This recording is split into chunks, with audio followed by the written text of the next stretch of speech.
Pun kula badhe ngaturi spesial kagem Pak Kepala Desa. Apa? Ngaprang menika lagu kula menika janji. Coba sing ngasta keyboard bass. Si. Janji aja gak koyo arep antep. Janji sabar waton ra kesusu. Iya to Pakde. Lek ngrungokne kenanan tak kira lagumu albume anyar janji. Ya ono janjine. Iki kaya YouTube. Si. Janji sabar waton ra kesusu. Sawahe jembar-jembar parine lemu-lemu. Lan kentir. Lek ngrungokne tenanan tak kira pamer album anyar apa piye kono. Musik iki Mas Topan iki tuwa kentar-kentirne. Trano niki dereng tepon lho Pakde Topan iki. Jane ngene rasa hormat iki padha-padha ya upama tentara nun sewu Mas anu bucange.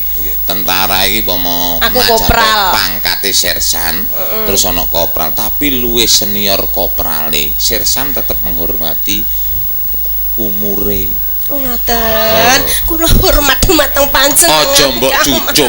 Kula hormat Kang Mas dumateng panjenengan. Pangapunten nggih Kang. Aja mbok cucup. Pangapunten. Sampluk ae senep. Biajingan iki nyene. Lucy. Kok kapan Lus? Kula kepanung. Ning ngeten iki, kula kenal Lucy ini Lucy tasih kowe kenal karo aku sepisan ning pasar sayur kae. Wonten Ngawi. Umur pira kowe Ngawi? Ku tesih SMA kelas kalih. Ngono iki pangam medit lha aku jenenge njaluk ambung titik gak oleh. Ku mbok rada amal lho. Lah sakniki mawon lek riyen kan tasik perawan ajre. Sakniki pun kendel. Badhe ngersane ambung. Monggo Mas. Mboten bayar kok Mas. Kowe tak ambung malah kowe ngemut kok. Jare lho kabeh penggali menika caping gunung Mas nggih. Mboten saking kula saking Mbak Lucy saking panjenenganipun Bapak Kepala Desa dipun aturaken para kadang lan para rawuh ingkang sami wungon ing kalenggahan menika anikmati pagelaran wayang kulit caping gunung. Saged kagem marme penggali nggih Mas. Nggih. Saben alah. Nek iso rasa mrentah mbokmu dhewe ngono lho. Alang kancane dikongkon nek kancane wis nembang dek ngrokok sedal sedul. Lah yo piye wong karepe ndudohi nadane lho Mas. Ora usah dudohi. Niku tasik dulur kula. Susah. Yo wong tasik dulur kula. Payan aku wis pirang-pirang dene kok ngene lho Mas, aku tak saya karo sampean. Alah. Dalang kita iki kapan tak aku ora mbok saya. Iya, ya Mbak. Saben bengi. Jenggleng Mas.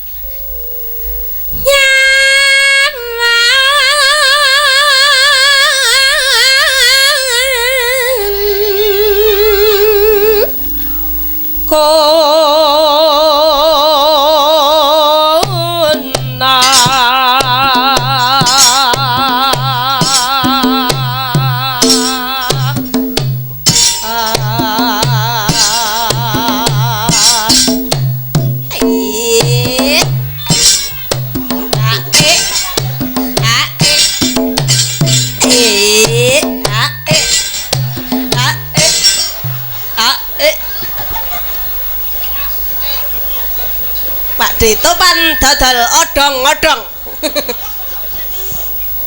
Nesu. Panjenengan ki sampun haji lho Kang Mas dados. Wis haji kok nesu ki nyapa jenggleng rong pas ki digolek. Haji gak oleh nesu ana Pak Kaji kepule putih ketek ndase lak ngamuk.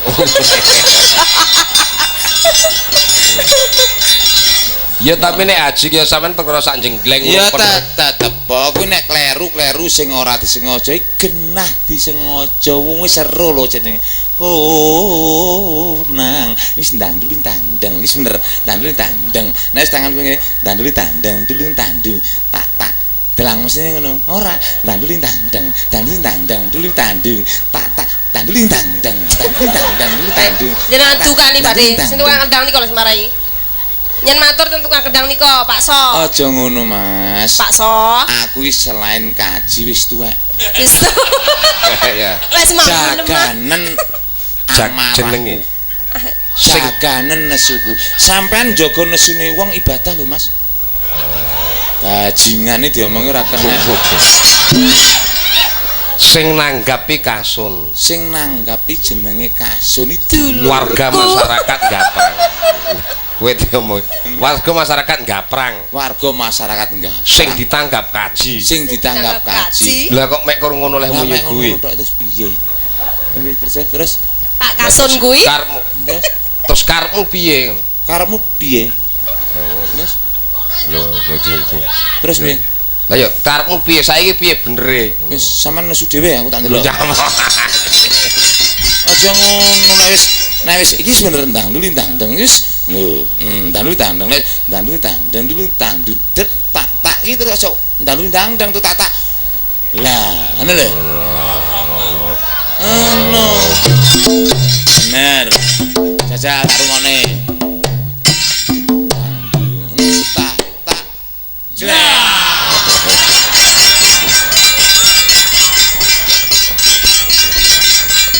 Layak dalangi iso sugih. Nyapa? Panjake goblok kabeh.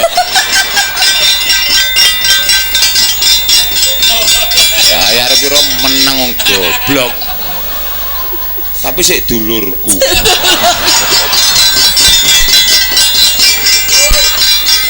Wis jajal jogetono aku tak ndelok aku nek pancen penak tak jogetane. Nggih. Yen memajang, Beh jan pitik kene goblok-goblok lho. Nyapa? Indok iki ngendok ra utuh separo tok. Sampeyan iki kobrengane ngonoan bareng. Nek ndok pinter ra utuh. Yen memajang. Ini dulu ana kuningnya ra komplit. apa? Nek sik nek Yo. nek pitik pinter ndoke gede-gede bunder lagi separo. Pitike kok silet tok. Sing separo. Lho kowe ora manut sing ngladeni, masing masake repot ning mburi. Aku ora nyeneni sing masak pitike iki lho kaya goblok men. Wong ndok mek separo ya ditokno. Berarti ora petok ndak petek. Yen memajang. Among karo janare kuning janare kuning janare kuning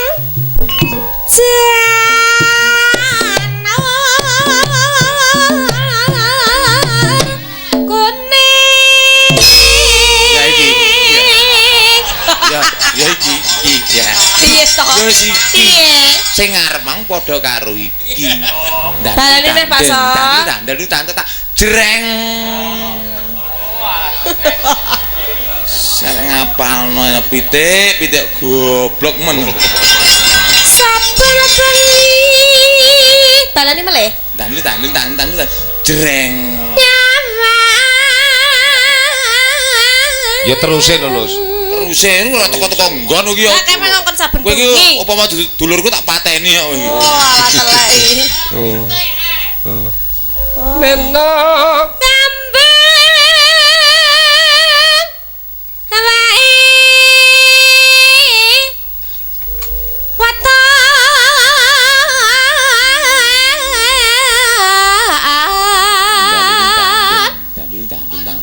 Jreng.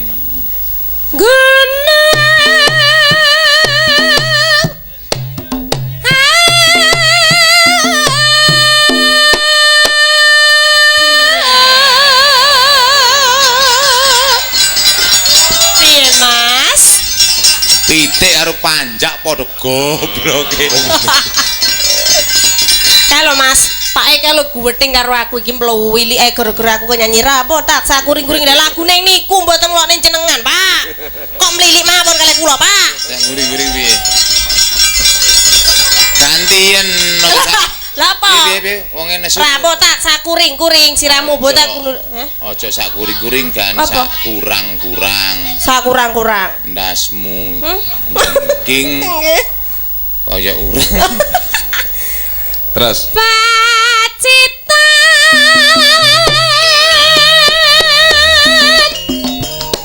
Sarwi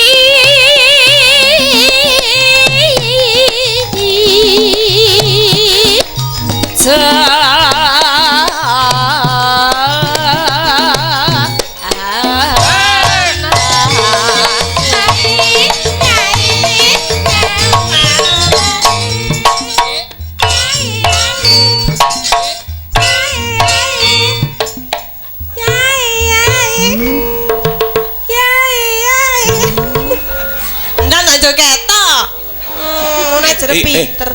Rai bar dinget mbok apa-apa. Lah jenengan lain joget malah kula sing joget. Ape joget ama ape pomo bojoku iso tak kon aku tak latihan karo bojoku. Piye? Bojoku yes. Lah kok kenane sekorat karit kon ndi kok. Mergo anake katut. Panas.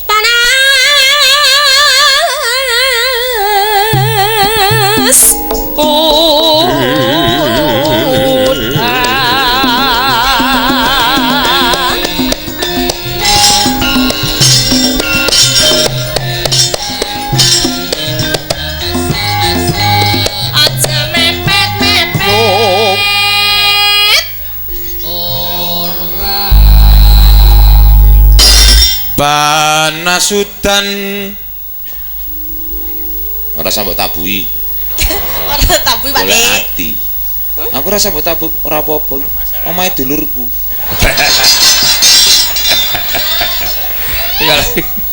Panas udan aling-aling capek gunung.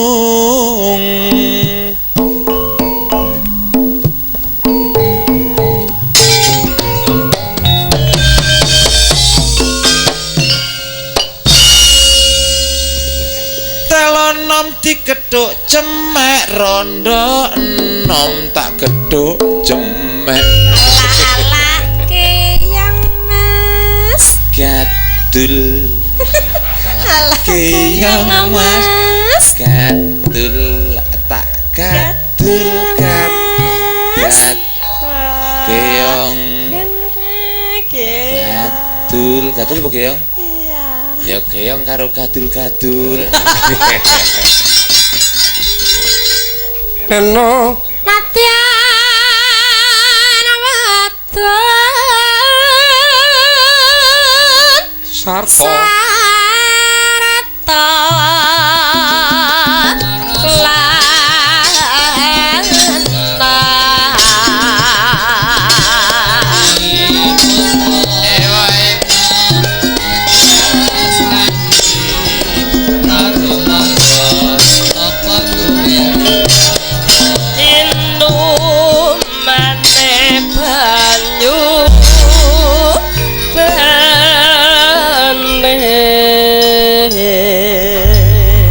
diatur ke sambil kemangi Mas Megah ya nggih ke bariki bacot lagune cerita engko terus dorong-dorong nggih enggak sambil kemangi kagem sederek-sederek ingkang kersa sambil yang mboten usah dipun sambil ya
Bacotke lakune crita dhisik nak. Ya mengko bacotke gara-gara ya, Mak.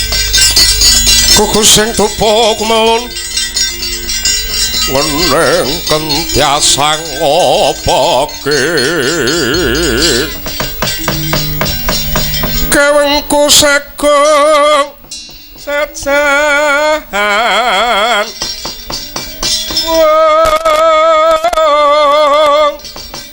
Nanging sangat tangge kepi sang resi kaneka putra kang ngancuk saking wiyati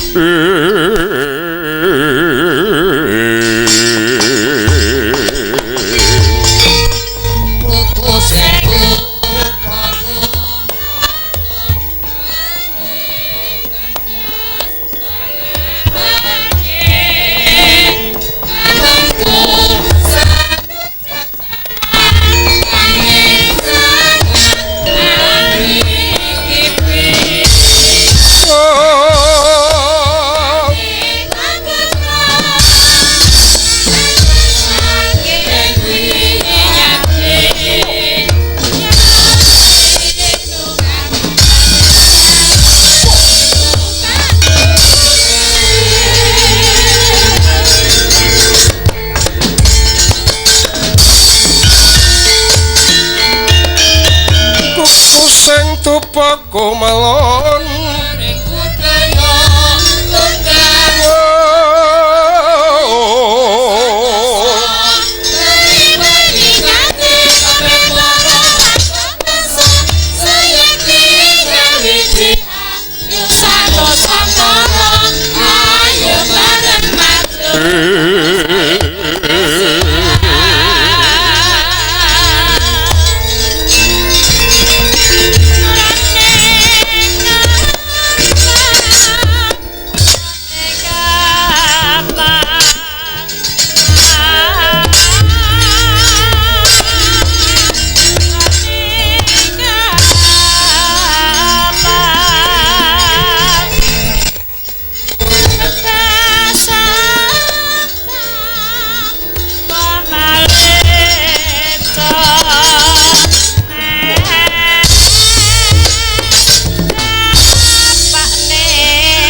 Sumewur mangawur-awur urahan pengaraning acurit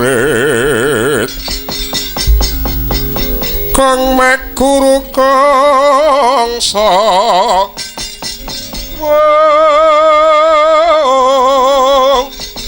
tetek kadya putula para panjriting turanggas dirkata ingkang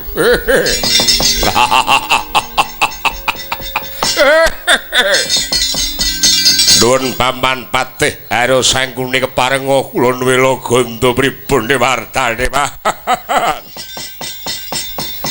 anggen dika muncul enten ngarsane Yayi Prabu Puntadewa makepuk ananggenipun kepareng ampil pusaka tetika negari Ngamarta bot-botipun dadi srana usadaning para kawula monggo kula aturi mbabari dhateng kula Pundur Sasana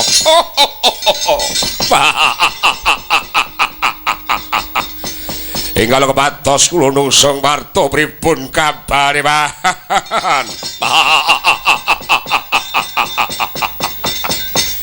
Nun monggo kula aturi paring dawuh kula pun Swatama Argyanapati paring kula ngangkulungaken jangga nilingaken karna monggo man kula aturi paring dawuh lho kulup anakku nggih Durusasana kula man wis kasembadan pun paman ngabyantarna Pasuwakan Agung negara Ngamarta Dur wis tak andharake apa kang dadi dawing keng sinuwun bot-bote nyuwun ngampil pusaka teteluwing negara Ngamarta pakem jamus kalima sada tembak Korwal lan payung tunggul naga nanging Dursasana rada mangu-mangu penggalih sinuwun Prabu Puntadewa sebabe napa wahan sebab ana kang nunggal sedya sing nunggah sedya sinten lho ya kuwi si pecuk manggung ya si Kantong Bolong nyaruwe nggon kerembukan ingkang teman Kantong Bolong andharke menawa iki dina Semar bakal mbangun kahyangan nganggo wujuding srana pusaka teteluwing negara Ngamarta dadi manut saka penemuku Petruk kang dadi pepalang sawetara pusaka ora diparingke marang anakamu Ngastina lumantar ya kuwi pamanmu Sangkuni ngaten Leman lajeng keparengipun paman Patih harus Sangkuni iki dina dicegat lakune si Kantong Bolong Kantong Bolong dilekke aja dibacutke apa to kang dadi karepe sabab kuwi dadi pepalang Sinuwun Prabu Duryudana nggone bakal ya kuwi ngusadani para kawuling negara Ngastina Dursasana. Niku jenenge wong golek dadakaning perkara. Padha-padha golek silian ya, Pak. Upama durung kelakon nggih dinteni mawon, mboten perlu dipurusa. Malah golek dadakan nyegat si Petruk niki jenenge wong ndeder perkara, Man. Aja ndaga perintah aku kang minangka dadi pengarep sing baku tindakno. Yen tenen cilakane mengko aku sing bakal nanggung Dursasana. Lah. Dasare kula mung andhan sendika dawuh Pak. Ayo morage samapakno dicekel lakune Kantong Bolong kang kadung wani kurang duga. Anut lakune Kurawa ing ngune patine Sang Bimanyu. Kena ing citra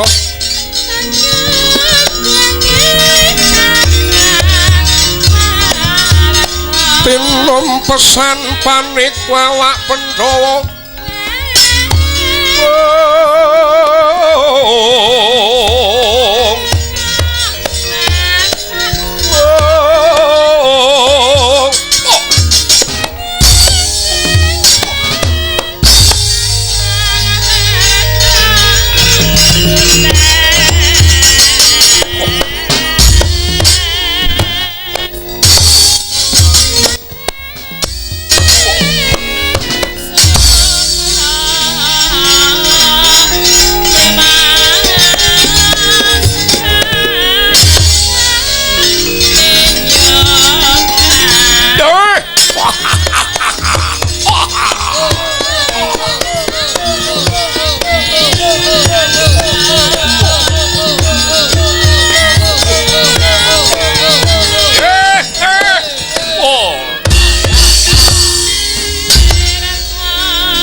Narada saking Kodya Sakurukula yen to tan mutusa sang Sri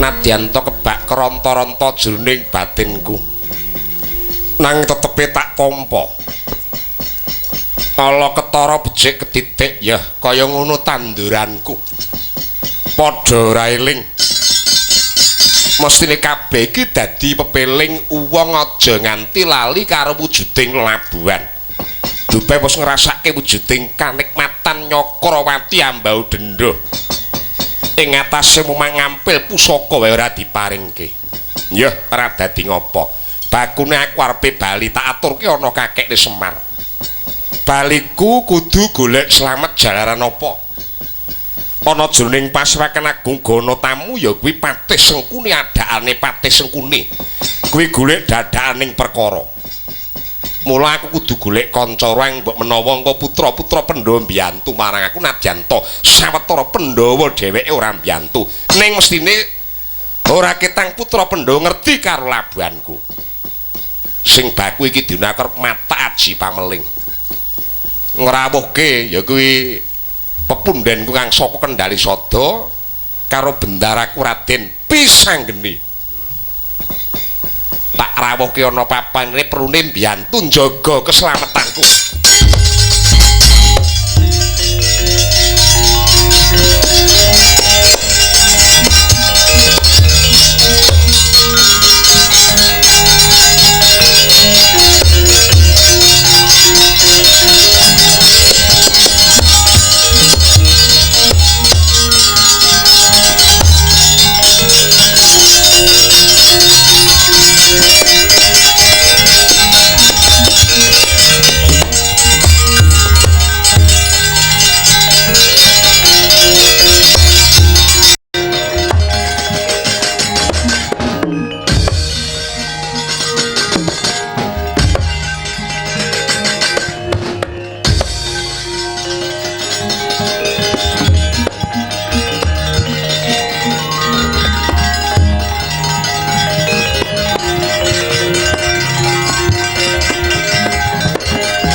teteng kaya miyati Risang Rama Dayapati ana yaksa gong cangkrama namane we katak sini wong cecake jroning wareh nedalam tatan tuwa mina jero samudra mila gogo saben ari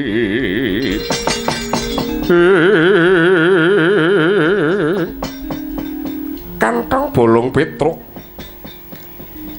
aku bendaramu wis ngendi wis teka papan kene Petruk kowe tangiya Kantong Bolong aku begawan Anoman teka papan kene kowe tangiya Petruk aja sengkut nggon tansah semedi mundhak bebayani Petruk aku wis teka kene batinmu nyendal batine para putra Pandhawa Petruk kowe tangiya Petruk kowe tangiya Truk kowe tangiya Petruk iyalah sajake kedelarung gone laku semedi kantong bolong. Petro kowe tangi ya. Oh lah. Sukmane metu saka wadake tak tututane.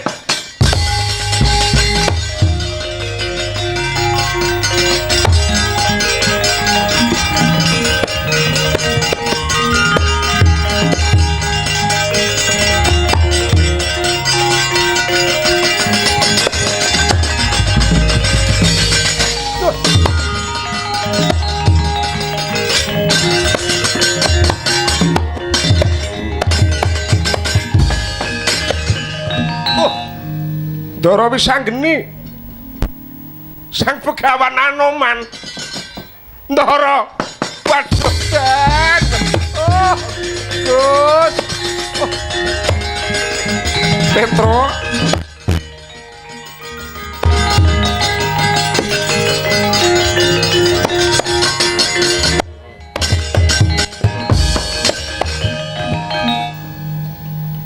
Kaya banget nggonmu susah napa? Woden, mboten kadosa kula. Ngantos mutung pisah raga kalih sukma, Gus. Aja banget-banget nggonmu susah. Yen to laku semedi kuwi kebacut, kowe bakal temekaning pati kantong bolong. Upama ora ana aku, coba kaya ngapa? Ragamu wis ora obah. Woden. Nyuwun gunging pangaksama, mata aji pameling ki ana watese. Oh ngaten iya, kuwi kudu digurokke ora kok ngawur kaya cak-cakanmu. Ndara Antasena. Ngopo Petro? Oh alah. Kula niki keronta-ronta sebab apa? Wah, golek rezeki angel. Ronta-ronta kok golek rezeki angel golek. Ana apa kantong bolong kula niki rak diutus kakekne Semar nyuwun ngampil pusaka niku mboten diparingke Den. Mila temanipun mboten wonten malih ingkang kula sambati kejawi namung Bendara kula Raden Pisanggeni Begawan Anoman Raden Antasena. Kula kalih tiyang tiga niki pancen nunggal. Cara tembung sakniki encon. Barate teng warung ngopi nek tanpa piyayi tiga niku kula mboten jenak. Kaya ganjil. Pokoke enten tiyang sekawan niku ati kula pun marem. Kaya mangkono. Ya. Merga ana sing mbayari. Lho mboten ngaten kok. Banjur karepmu kula nyuwun tulung krana kula ngertos pun samapta Patih Sengkuni. Kepareng badhe nyandhet ingkang dadas lampah kula Den, aja kuwatir. Wanuman. Apa wis sanggeni Kakang Antasena? Piye Yayi?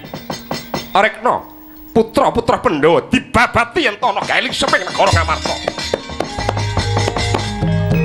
Antedang gayo wiyadir Sang Rama Andayapati.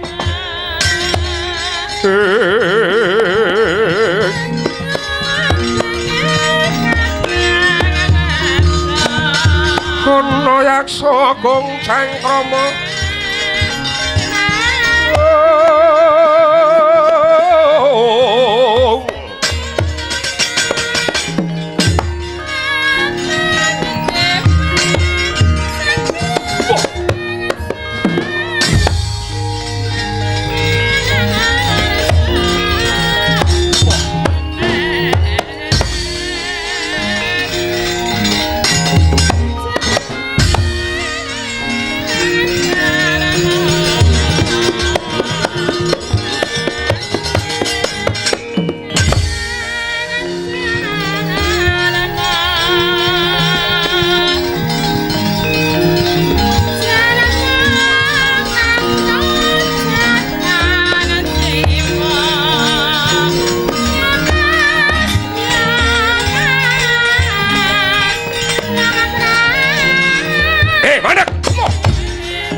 obyat lumawan pupuh cipteng Driwantar Pati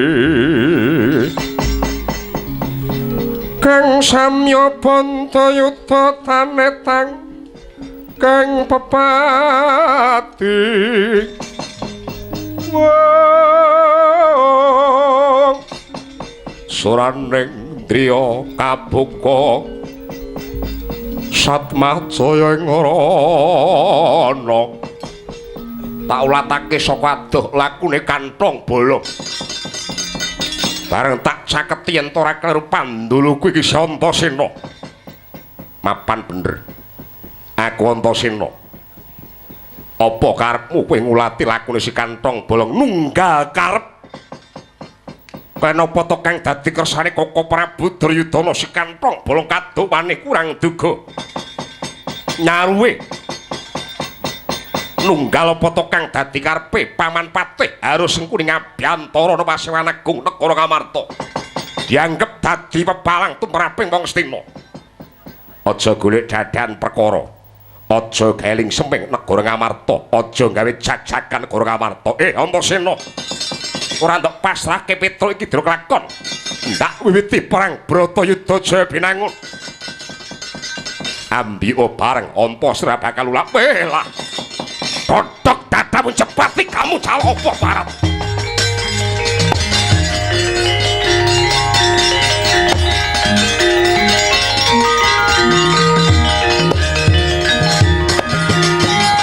kenapa kanang asta oh, oh, oh.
Wayang itu bloro le jumuken.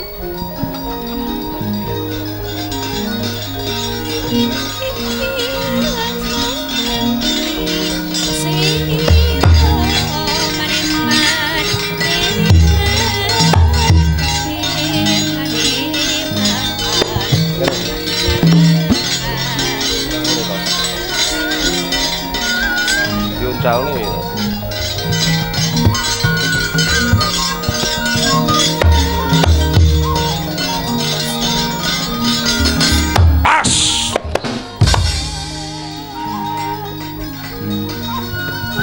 Ah!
Bos.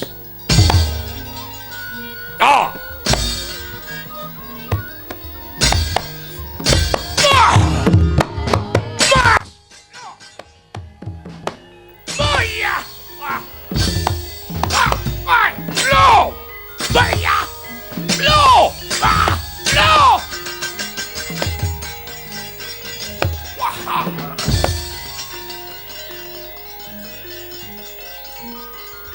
Iblis lanat mundur.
Mundur.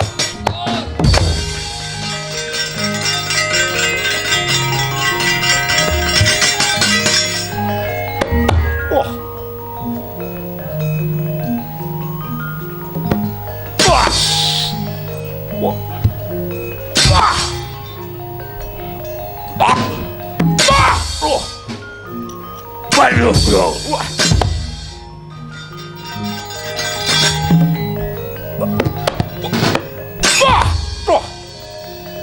Oh! Bak!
Ayo, kembule main.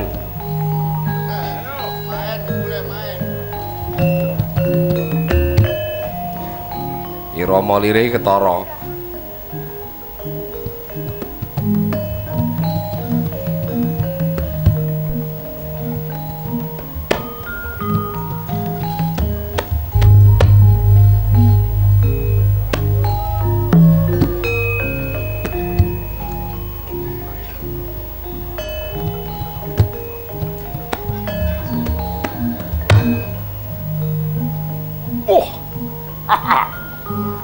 Gatot Kaca. Nggih, Gatot Kaca. Dursasana. Nungkak krama karo wong tuwa barat. Tak ajene ora wurung kowe gawe rusak. Sing salah Petruk nunggak karma. Ayo aja ganggu gawe. Wah. Panik karo wong tuwa, apamu sing tak wedeni walangga darahmu. Wih, wah.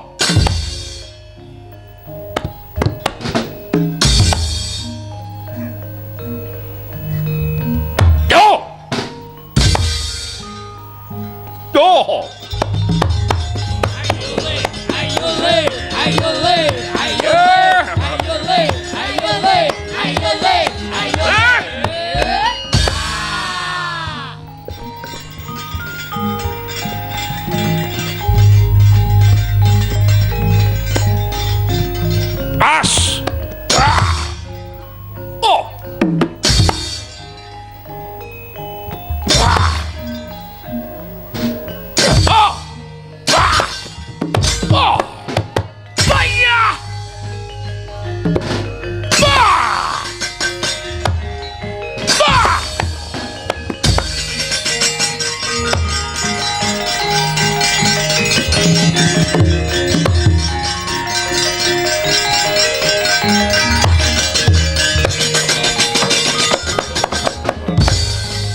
Piye pripun? Ya jar Gatotkaca kok piye? Sakniki sampean janji jarene wani maju perang. Lho, kowe pengen bukti wae. Cobi sampean buktekke Lengatala. Musuhku aja mung putra Pandhawa, nek perlu sing luwih gedhe. Oh. Kula keplok iki kaden ya tantanan sing muni tak serang. Wah, blet lanang.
Pagunawara Sekaring Toya Rikala jegur segara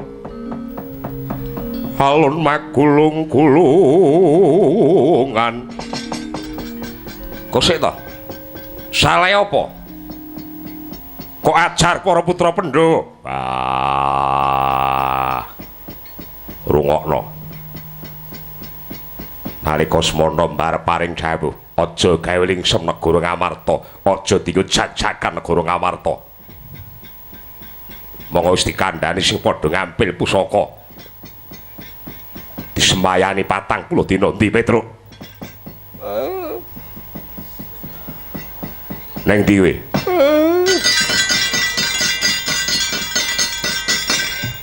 kupingmu. Kowe dikandhani piye? Nggih, sekawan dasa dinten. Kene kowe perang ning Amarta.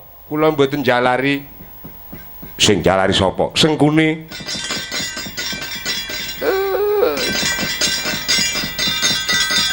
Endi wae Sengkuni? Oh. Lah niki nu kecepet niki Sengkuni.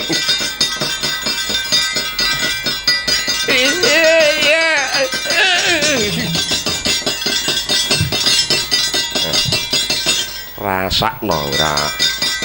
Kula nyuwun ngapunten Den, ora krungu kupingmu dika.